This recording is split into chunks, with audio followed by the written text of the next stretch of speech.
Greetings, everyone. This is Rolo C, and welcome to another episode. This is episode 10 of Rolo Runs the City with JT podcast. I am your host, Rolo C, and my other man on the other side is JT. Say hello to the people for me. What's good, people? Anywho, it's been a wonderful and glorious day today, sir. How was your day going? Yeah, it's going, man. I don't know a lot about the rain out here, but other than that, it's good. Just good to be here. More craziness in the world, of course, but That's we right, still man. Hey, can't have flowers without rain. We need the rain. bring it. Hey, I heard that. I heard that. So you already know the deal, people. Feel free to get social with us. You can definitely hit my man JT up at So Amazing 247 on Instagram, or you can definitely hit me up and hit up the show on Instagram at Rolo Runs the City. Also on Twitter at Rolo Runs the City, and feel free to check out our YouTube, which is Rolo Runs the City. Anyway, we're going to get started today on a great topic that we have at hand, and that topic is going to be consistency.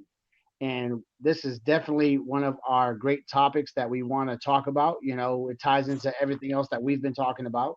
So we're going to get started right now. And our first question is going to be for JT is, oh, better yet, not is, but more like what? What hurdles do you feel that you must overcome to remain consistent? okay. Well, for one, I feel like the most important is you know, uh, if you have them battling your own demons, because see, some of those will make or break your confidence, which is something we talked about in the past.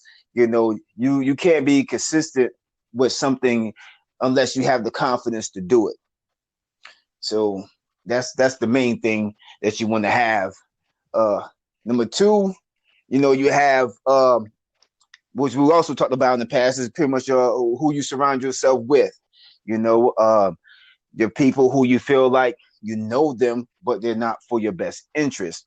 They could be a holdback too for your consistency, because if you feel like you're doing something well, they may be telling you things to take you off course, and then you'll lose your confidence to continue to do what you're planning on doing. Another thing I feel like is definitely you must overcome is like outside barriers, like things of people that you don't know, like social media and like news, etc. You know, those things, they're definitely portrayed and projected to throw you in a different course of life, and you have to just know how to let it go in one ear and not the other, and continue to do you as if that media never existed. So that's how I feel about that one. How do you feel about the question? Yeah, I definitely can agree with you about social media. One thing about our social media platforms is that we definitely do promote positivity. Not saying that we neglect negativity.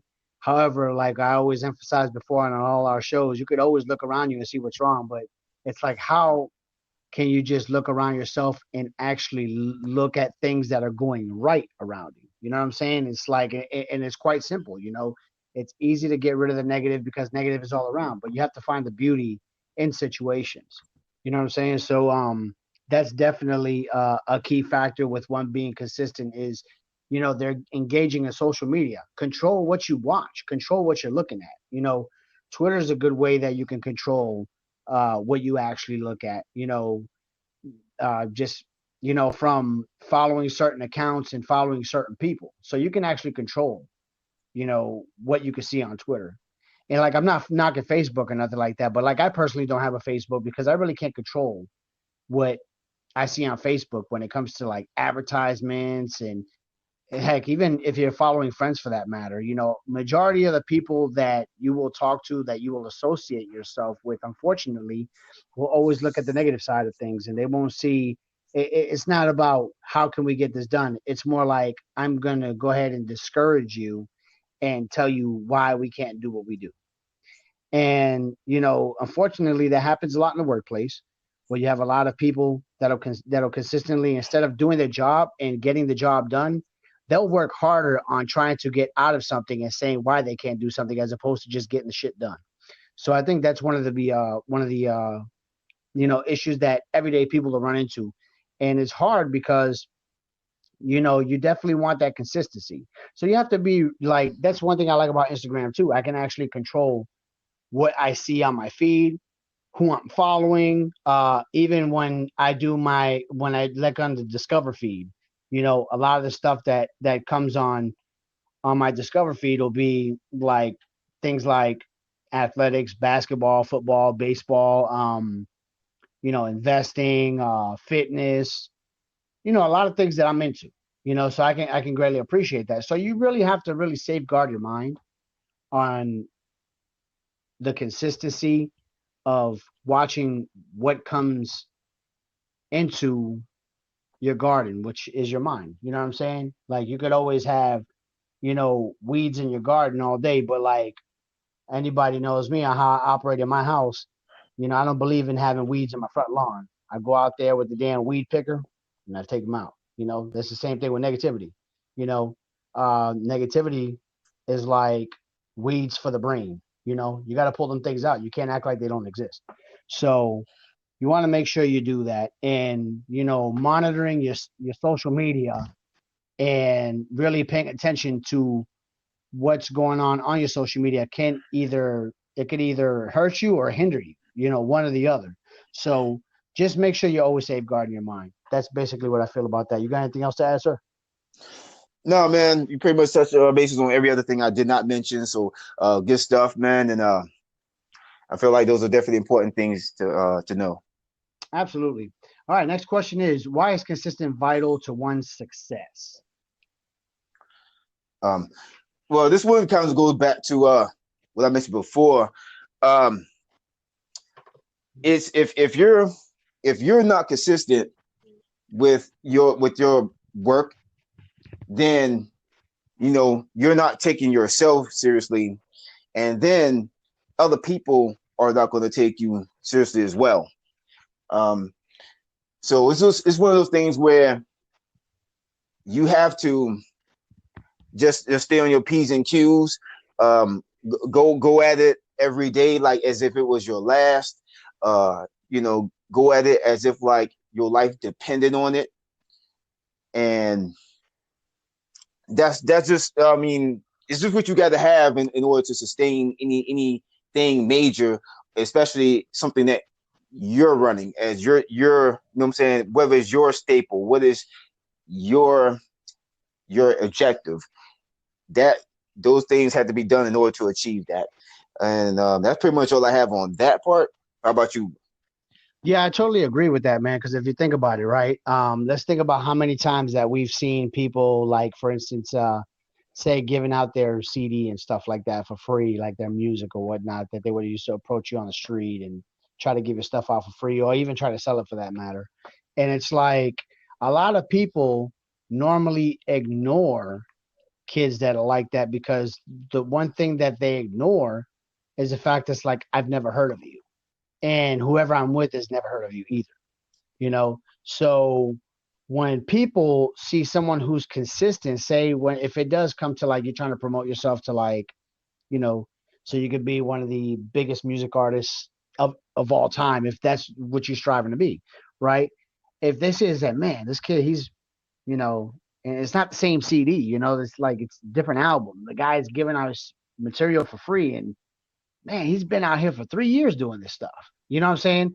Like at that point, you know, you don't even have to sell a record at that point, but somebody may even give you a donation, say, hey man, here's $5, man. I don't mind paying it, paying a little $5, man. I heard your last CD was pretty good. And the person may be in full gratitude mode and say, hey man, I appreciate the support, you know.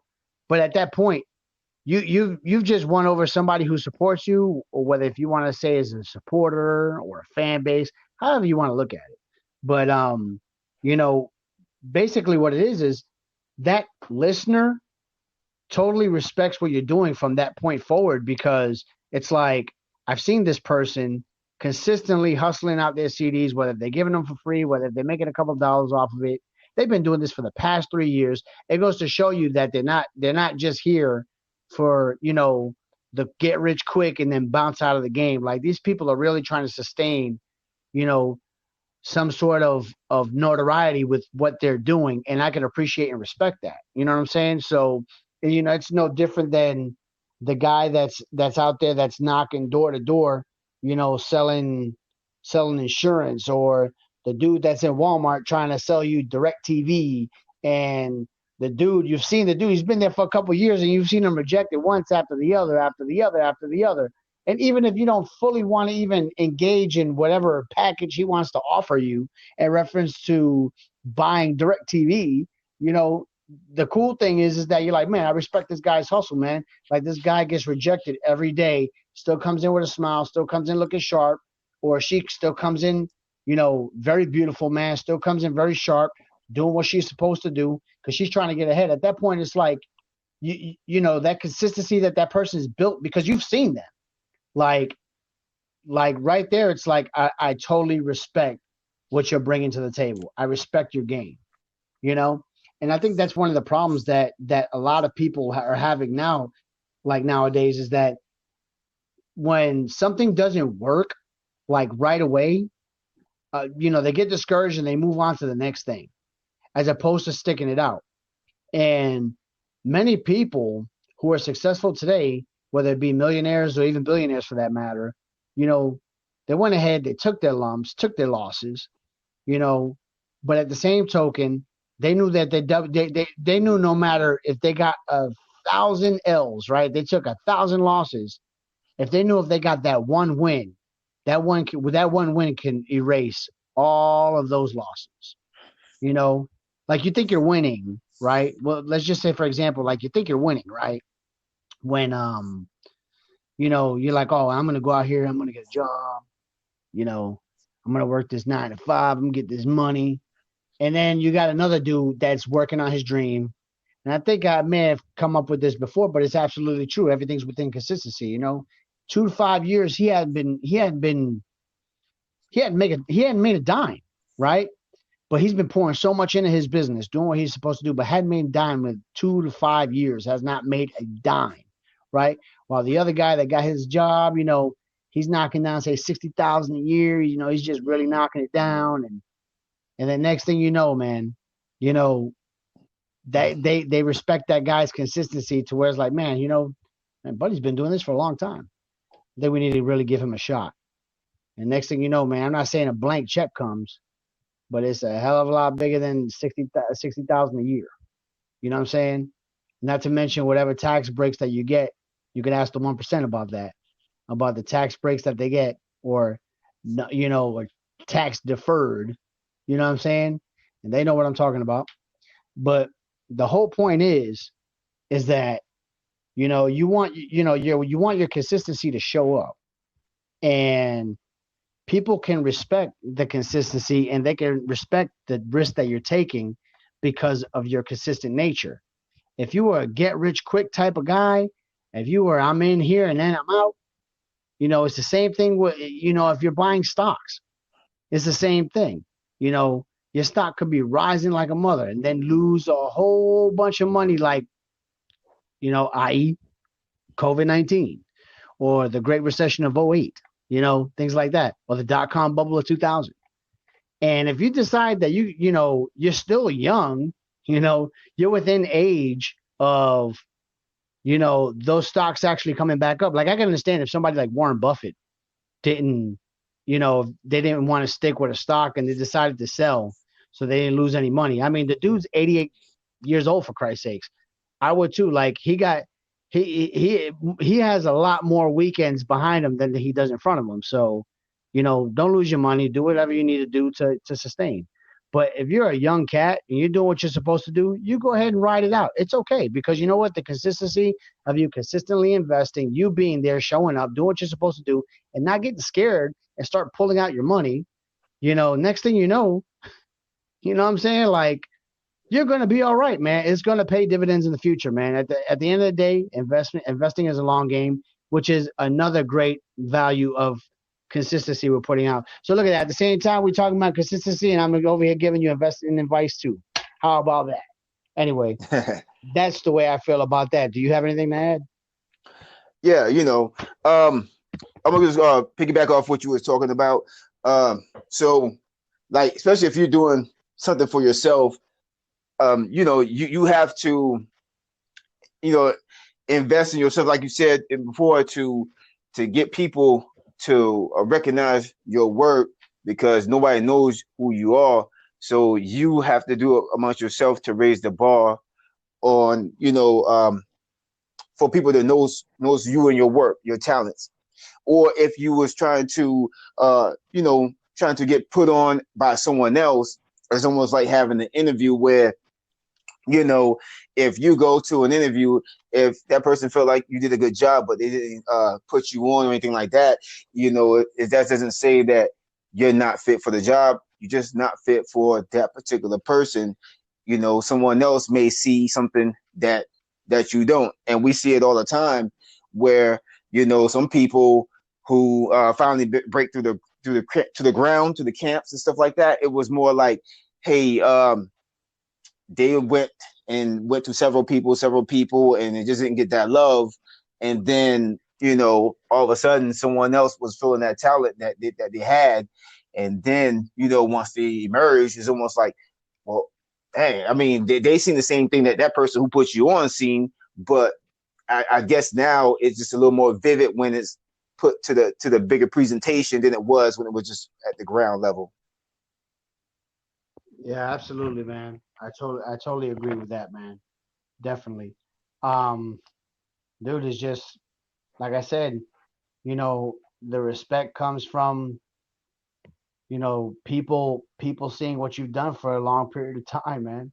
And why not be consistent at anything you do? I mean, any logical adult who's like in a who's a working adult or in a working environment, right?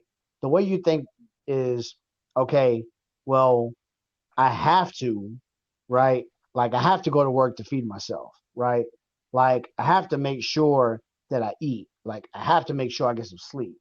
You know what I'm saying? So there's a consistency that's built already. So it's not like anybody doesn't know how to create consistency, but you just have to start figuring out what point that when is it important to you.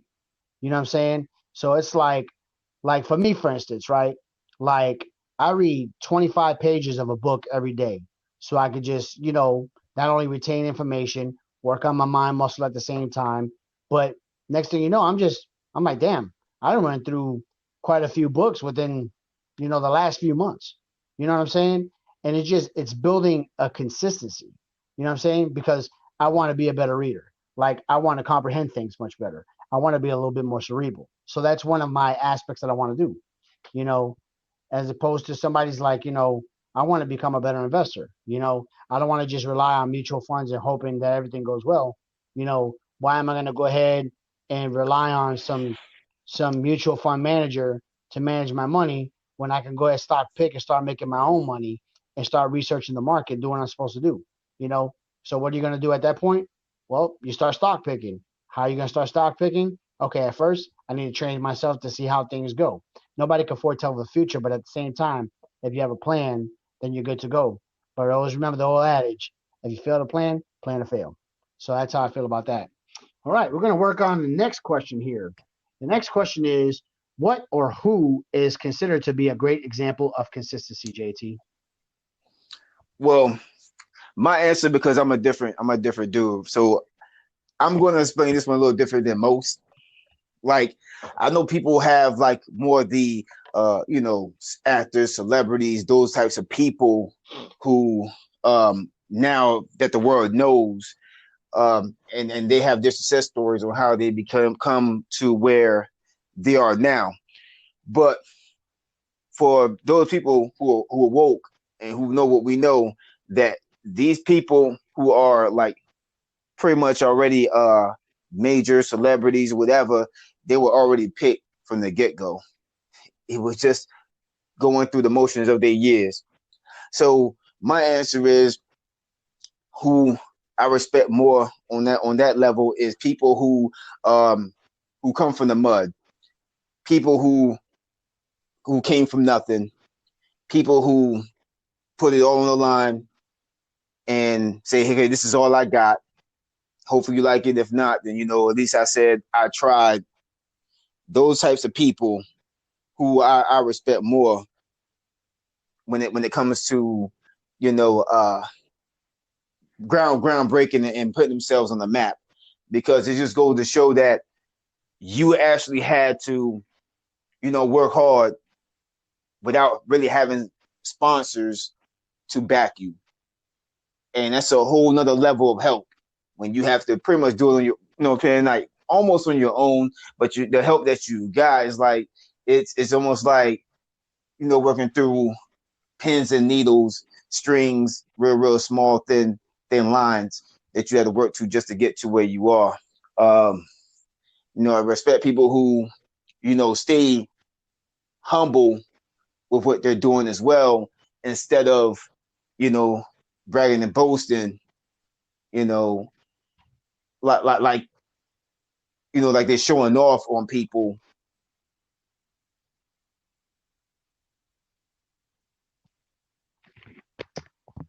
Yeah, definitely, JT. I definitely hear you on that. Um, One of the people that I actually look at, okay, that I actually see as a as somebody who's incredible at what they do. I'm going to use another example. For me, I'm actually going to point out to a person, but I'm not going to point out a person that is, so to say, famous, right? But what I'm going to do is I'm going to point out a person. His name is John McKissick. Okay. He is the coach, well, was the coach, excuse me, of Somerville High School's football program. And it's crazy because in 2012, he became the first American football coach to win 600 career games, right? He is the winningest football coach in America, like American history. Like his uh his overall record is 621 wins, 155 losses, and 13 ties. And nobody even comes close to that. And the reason why I wanted to pick this individual is because it took a lot of heart and dedication to show up every single day to do what you love and to continuously do it at a high level and absolutely just do things the way they ought to be done. And the reason why I say that is because if you're doing something over and over, things tend to become mundane. And what happens when things tend to become mundane, we lose interest, we fall out of love with it, and then it's like on to the next one. So I wanted to highlight Coach McKissick because the first time I ever heard of this guy, I remember it was back in 2003 when I got out of the military, and I lived out in Charleston, South Carolina for a minute. I used to see this guy in the paper all the time, and this gentleman was consistently winning award after award. I said, "Damn, let me check this guy out." And it turned out that he had like a multitude string of victories, and I'm like, "Wow!" I'm like, "This guy's got an incredible record." So, like overall, when he finished, okay, um, like I said, he had over 600 wins, and it's absolutely incredible just what he was able to do. And like I said, this is not a guy that's world renowned or even known in the nation as one of the winningest football coaches ever, but he's actually the winningest football coach ever in the United States of America. And like I said, a lot of that has to do with you know showing great dedication and just being a part of something greater than himself. He was a part of a team, and just the things that he's been able to overcome and actually keeping his mind on keeping his eye on the prize, keeping his mind in the game. And he was able to actually win so many football games. I mean, it's just absolutely incredible. So, like I said, I urge anybody to look up John McKissick, football coach of Somerville, South Carolina. He was an excellent coach. Um, like I said, he's just a great staple of consistency. Over 600 wins in his lifetime of coaching, the winningest football coach in America. That provides great consistency, man. Like I said, you got to show up every day for a certain love, and you have to have love and passion and just consistency to do this on a daily basis. Like I said, everybody does things. Things start game, and next thing you know, we end up in a situation where it's like, yeah, well, I'm not interested in doing this anymore. I'm going to go do something else. So it's not about being in your comfort zone and saying, oh, I'm going to keep on doing this because it's easy. Because even when things become easy, you know, people will tend to get bored. So with this gentleman, he didn't get bored. He displayed great consistency, and he is definitely a great example of consistency. So I greatly appreciate all that he's provided not only for his team and during his time, but of course, for our show to show a great display of consistency. He died. He died. To be honest with you, like less than like 7 months ago. He was an older gentleman. He was in his 70s, probably maybe his 80s, and he was just a great level, great a great constant that's always there, and that's something that we always want to achieve as individuals. You got anything else to add, JT? Yeah, actually, I'm gonna go even a little bit more left with this one, and nobody really thinks about these guys, so they're kind of like the offensive linemen in sports. But when it comes to consistency, and you have to, if you think about it, you have to credit these folks. You got people like game show hosts like Pat Sajak, Alex Trebek. I know Bob Barker when he was doing this thing. Yeah. Think about all the years that these guys been running that show. Now, I know when I was watching the show, I've never seen these guys miss a day. Now, I'm asking myself, what kind of blood they got? and the reason Yeah. the reason I say that is because even though I know they get the weekends off, but you gotta think Monday through Friday. Like, I know you get sick other than them, Saturday and Sunday, you know what I mean? So like how they, every time, they showed up to the shows and everything, I've never seen them sniffle their nose, cough, or anything like that. They was just always looking like they were healthy, you know what I mean? And I was like, how they do that, you know what I mean? Even though the job is easy, but the fact is, no matter how easy or hard it is, like, you got allergies, you got all types of shit out here. So how could you just not get sick like Monday through Friday for all these damn years? It's crazy to me. But I mean, I know Alex Trebek is finally starting to get there now because he got the stage 4 cancer, I've and seen but that. yeah, but he's pushing though. He took a little break, but he's back pushing. Yeah, So exactly. And I think what that is, man, I think it's a mindset to have. I remember I had worked for a gentleman a few years back, and I used to tell him, damn man, I said, you don't never get sick, do you? And he said, Rolo, when you got as much stuff to do that we've got to do, I ain't got time to get sick. And I'm like, wow, like that's a mindset. You know what I'm saying? It's like if you know that you have something that's going on that's big, not only, not only you trying to take care of your pocket, but at the same token, you're vital to the success of the place. And, you know, if you're in a situation where you're like, well, if I'm down, then that's going to actually have a trickle effect throughout, the company. And I can't do that. So not only does that provide great leadership, but it also provides the consistency that you need. And it's always a mindset, So it's like if this guy could show up and he looks like dog shit, but he's still here performing, and makes you want to step your game up. So I totally get that. Well, anyway, this was a another awesome show. I greatly appreciate everybody's viewership, everybody's listenership. Listening to us today. JT, man, you got anything else to add, sir? well, I'm just gonna take the show on out, if I may. Go right ahead, sir. Yeah, just like to once again thank you all for coming out and listening to us. Dropping jewels as usual. Just trying to keep the positive mindset going on. Through these crazy times.